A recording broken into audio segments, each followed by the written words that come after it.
So I'm writing the lore for a video game I'm thinking of someday making.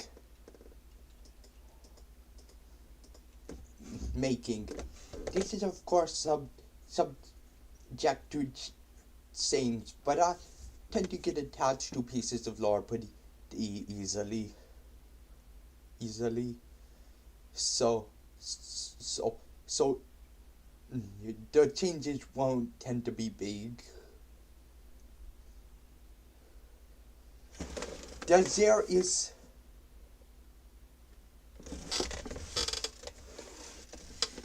the year is 2769, and the solar system, once united under the Empire of Sol, has spiraled into a decades-long civil war between almost a dozen of factions. Centuries ago, weapons that could have decided the war in a single day, at least on the Earth-Eater, existed, but they were all dismantled as pre-imperial tensions on Earth fell, or used up in a vain attempt to defend Earth from the imperial conquest against Earth, against the terraformed Mars. Even the devastating orbital bombardment can only do so much. For every year this war continues, several million people die in combat, but the faction leaders view this as a fair sacrifice to ensure their ideology prospers. The deaths from combat alone total to around 200 million.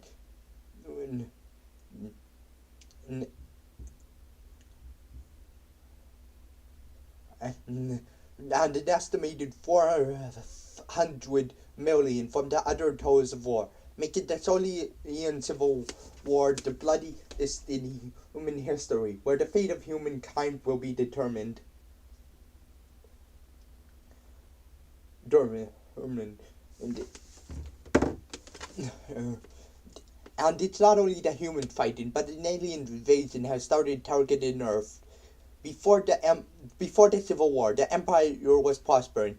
People almost always lived to 95, and it wasn't unusual to see someone reaching 110, and the Empire was close to reaching a population of 13.8 billion, and the economy was thriving. But corruption was evident, so in the Siege of Rebellion.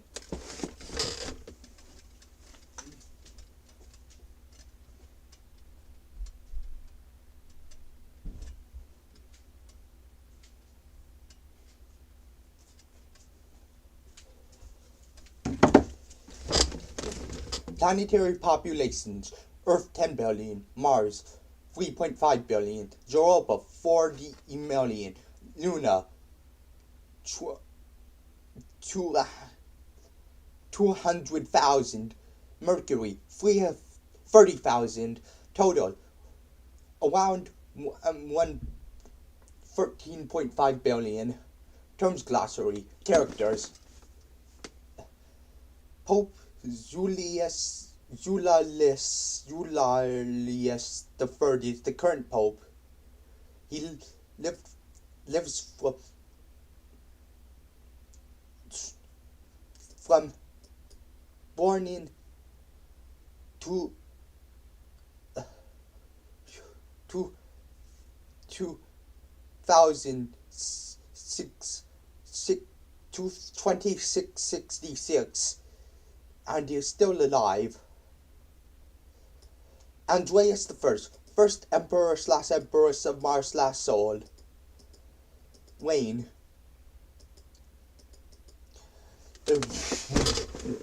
Wayne 2467 to 2492, and is deceased. David the First, ninth emperor / empress of Mars / Sol. Wayne 1710 to 1711. 1650, lived 1615 to 2615 to 2711. Alexander the First, 10th emperor of Mars last Sol. Wayne, 1711 to 1732, was born in six six a six six no, 2670 and is still alive. Daphne II, 12th Emperor slash Empress of Mars slash Sol.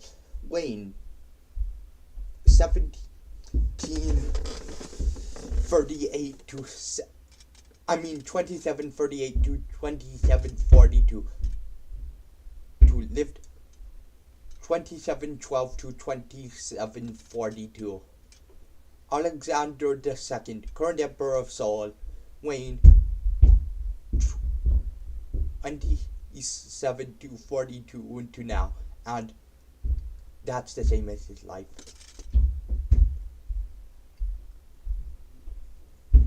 Peter Nicephorus, Duke of Kelsey and Emperor Consort of Daphne II, lived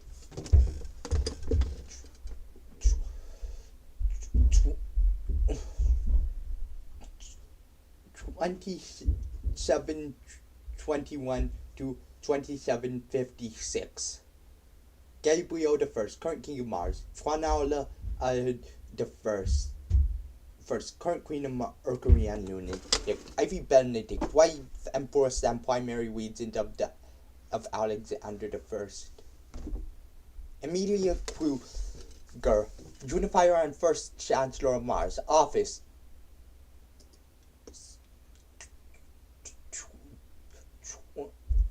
2398 to 2413. Lived 2354 to 2451.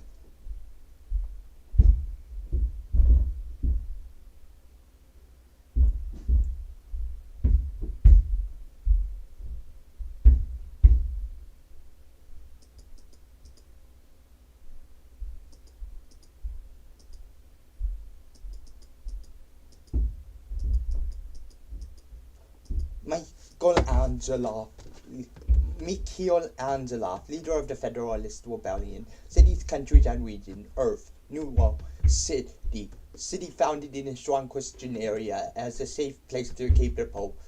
Serves Magna Condotores, capital of the Empire of Sol. Federation of Mars, country. A federal republic of a unified Mars. Empire of Sol, country. The empire that all of the solar system was under until the Civil War. Calstados, region, a continent of Mars. Conditorio, country slash region. The region the people of Zerb's Magna Conditorio expanded to. as only common. City slash country of region. The area of the Martian Empire and its capital city. Xeno incursion lore. Who are they? The Xenos are a mysterious group of aliens that arrived in Sol during the Civil War, believed to be a coalition of different species. Due to how different the groups of the Mar, this incursion was largely provoked, with them only targeting factions that have attacked their ships, like the Imperial Loyalists, or have kidnapped their members for science, or to teach them a human language to communicate with the Xenos, like the Republicans or Federalists so far. Imperial Loyalist lore. Who are they? Imperial Loyalists are simply people who, for a variety of reasons, sided with the Emperor rather than a multitude of rebellions that rose up at the start of or during the Civil War of the Empire of Sol. Conditorian, also referred to as Zoroastrian in some dialects of English, Spanish, and French, particularly in North America, is the native language of Alexander II, Emperor of Sol. It emerged in the first Martian city settled by the ESA, Zerb's Magna Conditory. Its original name, Zuvai Delawak Delki Kandistans, its Konditorian name, or Great Founder City, in honor of in English in English is, is in honor of the first colonists on Mars called founders. It blended many European languages due to the variety of countries the colonists came from and the difficulty in contacting the Martian colonies during the early days of Martian colonization, mostly leaving the Martian colonies alone to develop their own language. As due to the difficulty, early contact other than routine resupply deliveries was only deemed to be worth it in emergency situations. Many other languages on Mars and the Moon developed this way, except they were based on only one or two languages. But Konditorian is the most notable of these, as well as the most distinct from any particular Earth languages. These languages are also intermixed. Lunarian is the next most notable. It is the language spoken by the Legion of Mercury and Luna, which is very much primarily derived from English.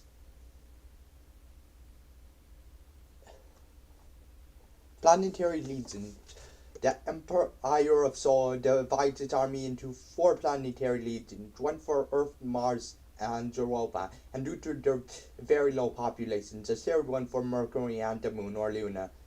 What is now most often referred to as the reason Mercury and Luna have such low populations is not due to recent colonization. Luna's first colonies came before Mars and Mercury's before Europa, but because unlike Mars and Europa, they were originally colonized to be mining outposts for Earth and eventually Mars, rather than second or third homes for humanity. The Legion of Soldier is assigned to it typically depends on what planet the soldier enlisted, causing Legion values to slowly change over time. Legion of Mars, Madu, Huerta, Honor, and Pelé.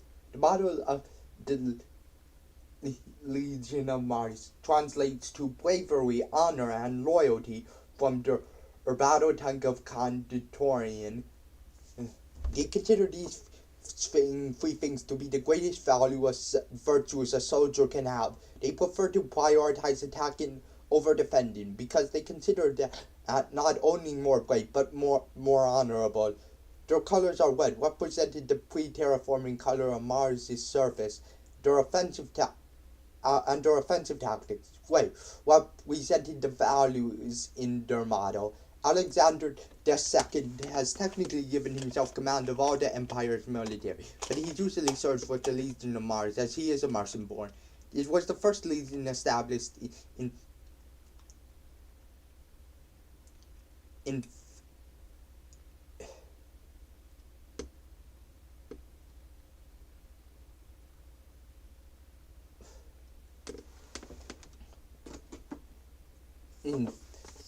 24. If hold on, I need to check something.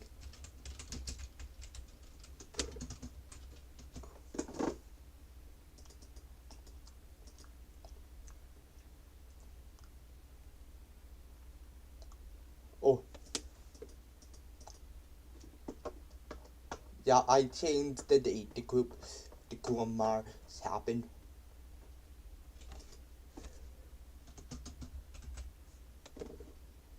It was the first legion established in 2470, but went under the name of the Martian Army until the Legion of Earth was established. Legion of Earth, strength in numbers. The High Command of the Legion of Earth says strength in numbers. The strength in numbers doctrine will reduce casualties. Since a barrage of attacks will almost always result in less damage to the attacking side once the enemy attacks back than a few strong attacks. However, many question if this is really the motivation behind this command doctrine, and many believe this is or short-sighted and unsustainable costs as due to the price of powerful armors and weapons. In the short term, it is generally cheaper to hire two soldiers than one soldier and equipped with gear powerful enough to reliably be to usually beat the other two soldiers. However, if the soldiers survive, so the salaries will eventually overtake the price of one higher quality soldier, and while largely speculative, these ideas are not unsubstantiated, since the commanders of the Legion of Earth often use tactics not in line with reducing casualties, like human waste offensive. Their colors are blue and green, solely with weapons and in Earth's natural colors. It was the second Legion established after the conquest of Earth in 2555. Legion of Europa, Igalileco per Affortado. Their motto is Esperanto for equality through authority. The Legion of Europa values equality, but believes humans left to their own devices will inherently lead to inequality, and a powerful authority needs to guide them to equality. This belief often leads soldiers of the Legion of Europa who defect to the communists. The reason of the Legion of Europa's battle tongue is Esperanto is because is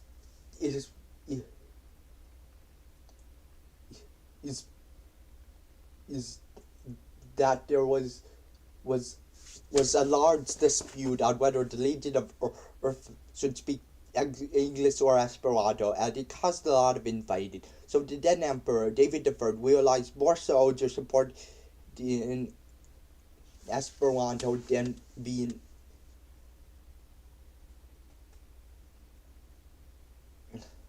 made the language of Earth than there were soldiers in the Legion of Europa, and the Legion of Mercury and Luna had been established then. Their colors are white, representing equality, and maroon, representing authority. It was established in 688, when Europa exceeded a population of 35 million. Legion of Mercury and Luna, Protectquo, not Nibrequo. The motto is Lunarian, for protectors, not destroyers. This is because they view themselves as the most honorable and defenders of the Empire, because they were established as the Legion to desperately help the Empire in its darkest time there in the Civil War. This idea has led them to their combat doctrine in favor of the defense. Their colors are gold and silver, representing the initial plan of using the worlds as mining bases. Due to their low population, it wasn't established until it seemed like the Federalists were going to win in 1941. It's a desperate measure to equip more soldiers to aid the Empire. This was ultimately unnecessary due to the Federalist schism. Serbs make the condors under siege. The siege of Serbs make the condors is what started in 2761 and is still going on to this day. It's taking a large toll on the city, and its food reserves are running low despite strict rationing. The city has held out many years under the command of the Emperor's secondary regent and his distant cousin, the King of Mars, Gabriel I. The Imperial camp for those ships are in orbit to defend it from the Xeno incursion targeting Earth. Gabriel knows the morale the Federalist army would gain should they take the danger capital of the Empire of Sol would be invaluable, and he has sworn to defend it to the death. He believed that they were to get a message to Earth and the capital ship fleet, they would easily break the siege. However, However, the communications have been cut off in the city, and skilled pilots of the Federalists would ensure no Siptane launch would get far enough to get the message to Earth. However, the Empire's central government still stands, as the Empress Ivy Benedict, the Emperor's primary regent, has been stationed on Earth for a location, in a location the Federalists, or even most of the Imperial Loyalists, do not yet know, and from there she commands the Empire. Pagan was surgeon, a religion called Wagmanov. Wagmanov, a compound condentorian word roughly translated to weed-born path.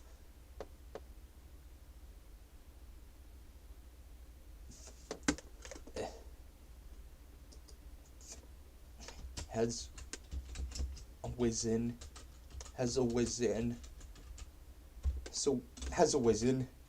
Well, what constitutes the pagan religion is not clear. Rachmaninoff is often described as by both its followers and critics as pagan.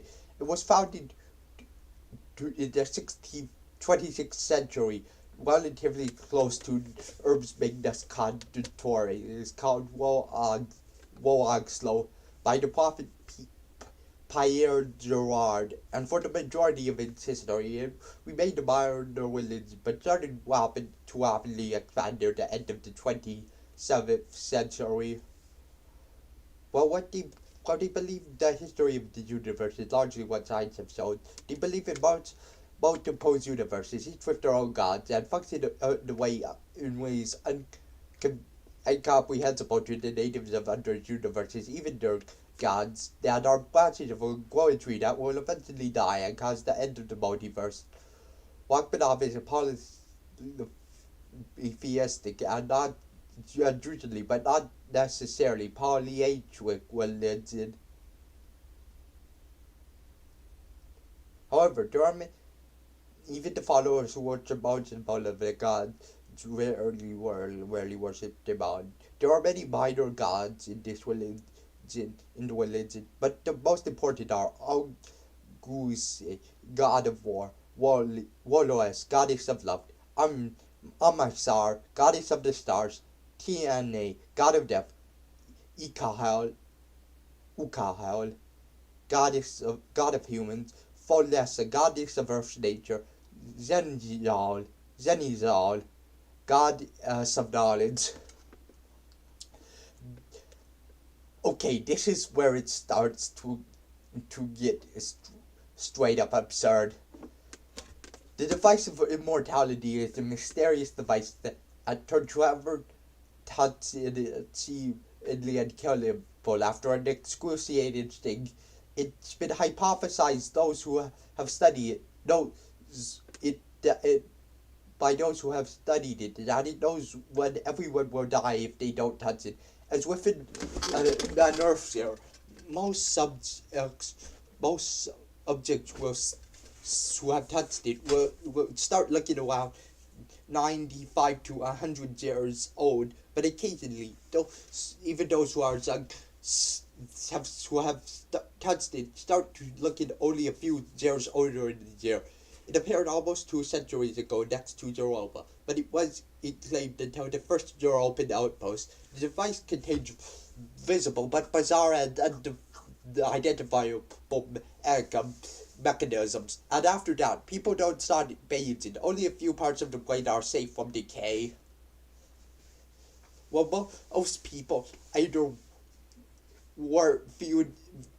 view this as either a fate worse than death or a fair price to pay for immortality. A growing movement of Wagmanovists believe this is how gods are made, with the immortals being remnant in the physical realm of this universe. They believe the immortal remnant and the god from this creation share the same souls that do not know about each other. And within this growing movement, there is a growing movement of staunch authoritarians that want the emperor to touch the device of immortality and become a god called the Imperial Zealots. This has shocked many imperial loyalists, causing the formation of a counter-movement called Imperial secularism, who believe that the emperor should not be immortal and should be deposed should he chooses to follow the beliefs of the imperial zealots.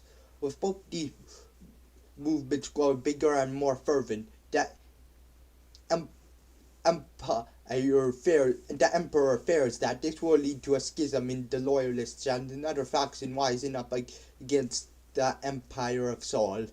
It is currently locked away in a secure European bunker, and conscript guards are occasionally sent by European nobles to touch the device of immortality, to form specialized units that can do what normal soldiers cannot. However, this is used sparingly due to the massive age that makes them less effective as combat, as well as the worries of what would happen if too many people were immortal, as even bullets for the brain do not seem to kill them, as these select few parts of the brain grow back before the immortal would die. Noble hierarchy. In the Empire of Saul, there are 8 ranks of nobles. Nobles are actually the ones who serve as commanders in the empire, since all nobles receive a strategic and tactical military education from young age. In times of peace, only counts and below are tasked with maintaining the army. In times of war, dukes come in, and in truly turbulent times, even the king and the empire have given themselves. And in these truly turbulent times, even kings and the emperor have given themselves military command. Sometimes low ones tactically excel enough to get military command and are bestowed nobility. The emperor is the ruler of the soul system, where all of humanity lives. They have all been Martian born due to the emperor of soul, starting with a coup of the Martian Federation, and their capital being the capital of the old Federation of Mars. Most Earthlings and Martian born both feel like they will be treated fairly by the Emperor. Earth, because of its historical significance to humanity, and Mars because every emperor and ruling empress has been Martian born. But many on Europa and Mercury and Lune question if they will be treated fairly by the Emperor. Kings or queens rule over single worlds, with the exception of Quanala, Queen of Mercury and Luna, who rules over both Mercury and Luna. Dukes rule over continents. On Mars, it is clearly just large land mass, but on Earth, the historical Western idea of the continents has caused them to define 8 continents: Europe, Asia, Greater Arabia, Africa, North America, South America, and Oceania. Since the only EU terraforming that's been done on Europa is to increase the pressure and oxygen in the atmosphere to barely livable levels, there are no dukes of Europa, and the completely unterraformed Mercury and Luna each have their own duke because of their shared queen. Counts rule over what is defined as a subcontinent by their leads. These are mostly based on cultural lines. These nobles are where nobles have started to have lost control of all their territory from the Civil War. This counts rule over regions. These regions are outlined by their counts, and they are outlined like that for a variety of reasons, but they are often very arbitrary.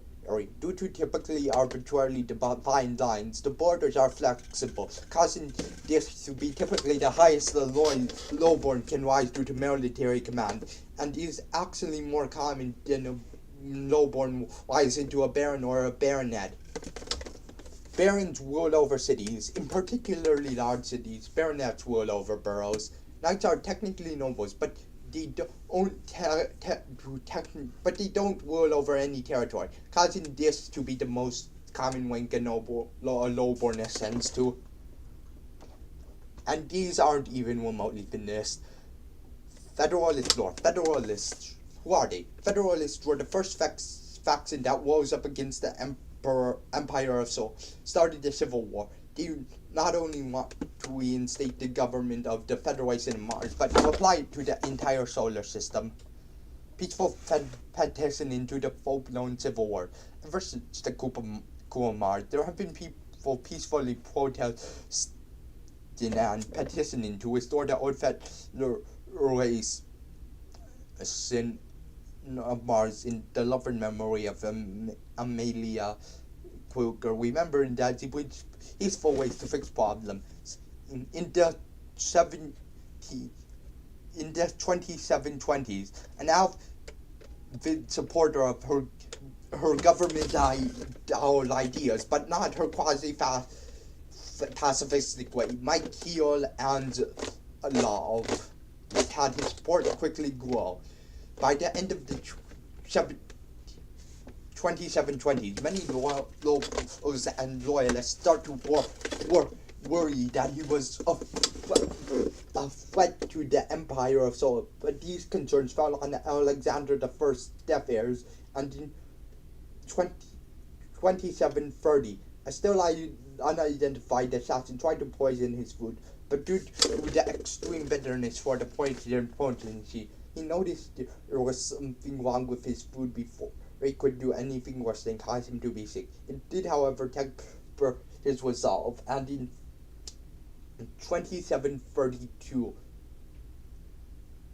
Alexander I started deeming him a serious threat and sent the police to imprison him.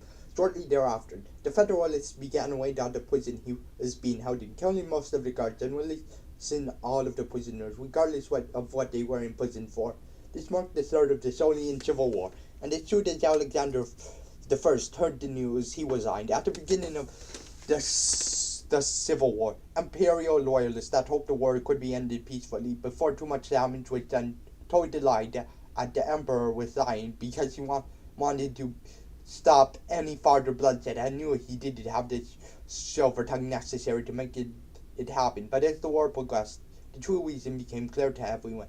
Alexander was an indulgent and lazy man, and only caring for the position of emperor is because of the unique luxuries he could indulge in. And in time of crisis, when the emperor could not afford to be lazy, he wanted nothing to do with it. In the years since, the war only escalated, and about a decade into the war, it seemed like the Federalists were finally going to win this brutal war. But the freeway schisms happened near the end of 2741 and distracted the Federalists, forcing them to fight to crowd the Communist and Republican rebellions and allowing the Loyalists to reclaim much of their lost territory. Amelia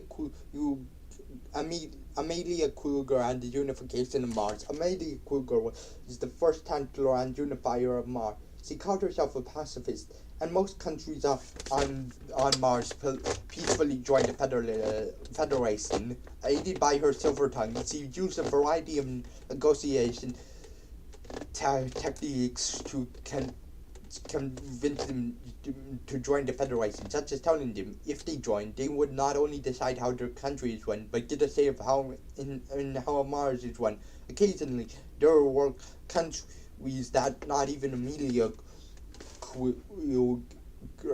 could convince to join the Federation, and that's where the pacifistic pretense dropped, as he would raise the army into intimidate them into joining. And that succeeded every time except one, against the People's Republic of Greater Beijing, thus starting the conflict of New Beijing. The first war on Martian soil since before terraforming started, and also the least devastating since terraforming started, lasting only 3 months and only killing only 2,000 people. Within 3 years of her entering the office of Conditora, Mars was united.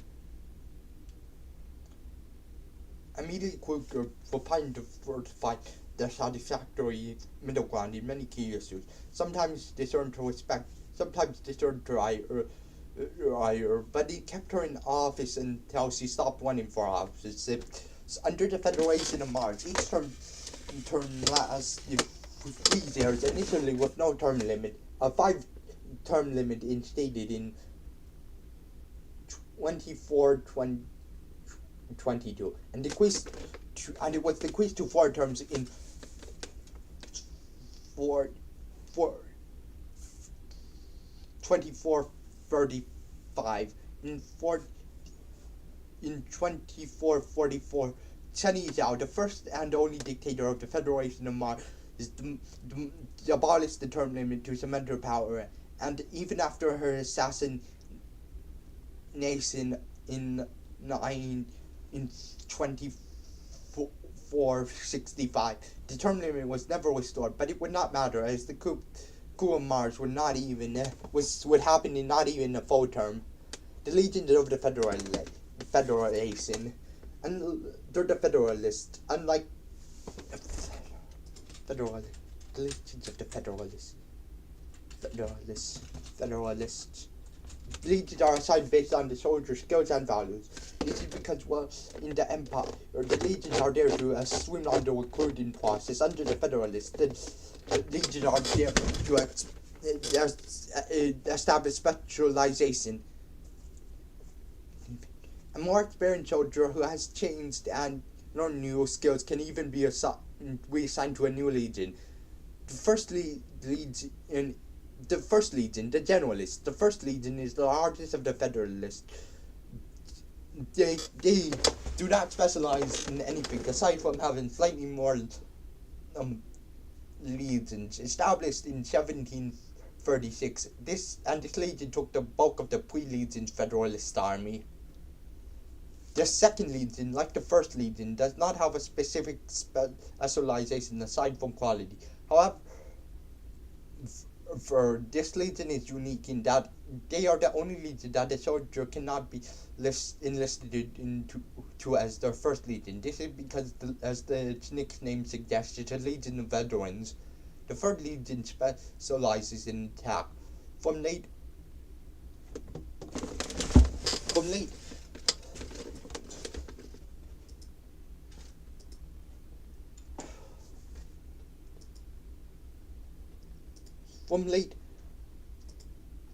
2739 to 2743, they were actually the largest legion, as the High Command was sure a victory was only a matter of time away. So they focused on the offense to expedite the matter of time. But the success of the rebellions in the Federalists forced them to focus more on the offense as generalists. But it took more than a year to reorganize to even the point where the first legion was larger than the third legion, which was the main reason of the now strict yet flexible structure of the Federalist army.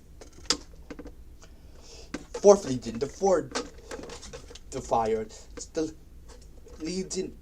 legion specialized in defense and fortification, and an entire brigade of the legion is constantly stationed in the de facto capital of the Federalists. Aya's journey came in. Fifth Legion, the Unbreakables. The Fifth Legion has unmatched morale and the least fear of death of any legion. These are, of course, included the Second Legion, and this is also the second smallest legion. They are not typically deployed alone and used for the most dangerous missions. It was established in 1742, as the High Command saw how many people could be recruited in their control territory, feeling they would recruit many more soldiers fearless enough to be put into 5th Legion, 6th Legion, the tacticians. The 6th Legion focuses on tactical positioning and command following, with some of the most competent commanders of the Federalist Army. It was established in 2744.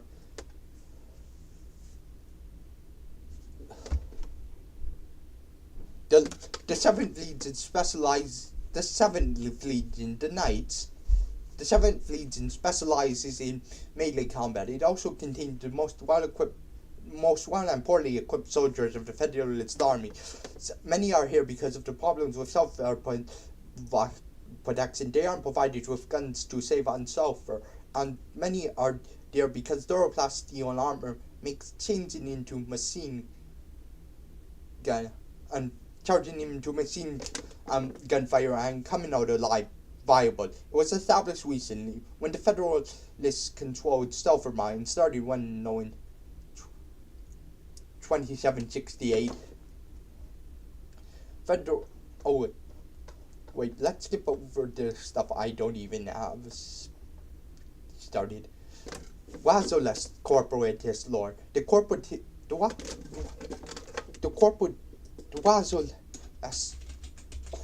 Wazolest corporatists are the slaves, robots, and executives of the Wazolest Corporation that specialize in raw materials and cellular products, primarily plasteel. But it has dipped its toe in far much more, which rose up when Alexander II rolled back many pro-corporate reforms. Plasteel is a material found in the crust of Luna and Mercury, and a small amount of Mars. Pure plasteel has remarkable properties, melting at only 334 degrees Fahrenheit and being the most valuable and malleable of any metal. However, pure plasteel, due to its price from the Wazolest monopoly, weak conductivity, and softness, not used for anything but art projects and niche electrical components. Duroplasteel, also known as Wazoplasteel, is what's typically used for most uses, such as armor. Despite its malleability, is stronger than steel. Wazoplasteel was initially the brand name for Wazolest Duroplasteel, but from 2670 to 2675 to 2682. Many areas started revoking Wazolest trademark, arguing the word basically became generic from Wazolest monopoly and Duroplasteel. Duroplasteel recipe varies from depending on what it's going to be used for, but its additional composition range from 12% to 15% iron, 0.5% to 1% tantalum, and up to a 10% of other elemental metals. This is what the last of the tantalum in the solar system is being used for. With the demand for Duroplasteel growing and tantalum supplies dwindling, scientists and engineers are researching a way to make something like Duroplasteel without tantalum. General lore. This is simply lore that's not connected to a specific faction. Foods of Mars. Compared to the genetic modification of Earth crops, just increasing the yield of crops at the expense of a bit of flavor and not being marginally less nutrient dense. Martian crops have been genetically modified to grow on the soil of Mars rather than in the soil, like in the first generation or so of Martian colonization. In comparison, Martian crops have a somewhat smaller yield, similar appearance, but with telltale differences, and have noticeably different flavors.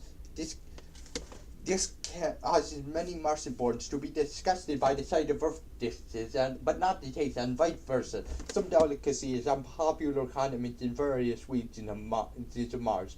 Panjane is considered to be a delicacy in some rows of herbs magna conditories, being cans of potato slices and cheese slices layered on corn on the cob. However, this is very divisive, and any consider it an arbitrary blend of flavor. Siradeco is considered a delicacy in Greater New Beijing, being a blend of rice, salsa, beans, and corn. Izamaku kamini salad is considered to be a delicacy in Izumaki kamen. being generally topped with potato, pineapple, beef, apple, and orange. Hesiol is a popular condiment in most of Calstado, with tomato and grape juices mixed with blended potato and cream. It is viewed much like Earthlings view ketchup to Martian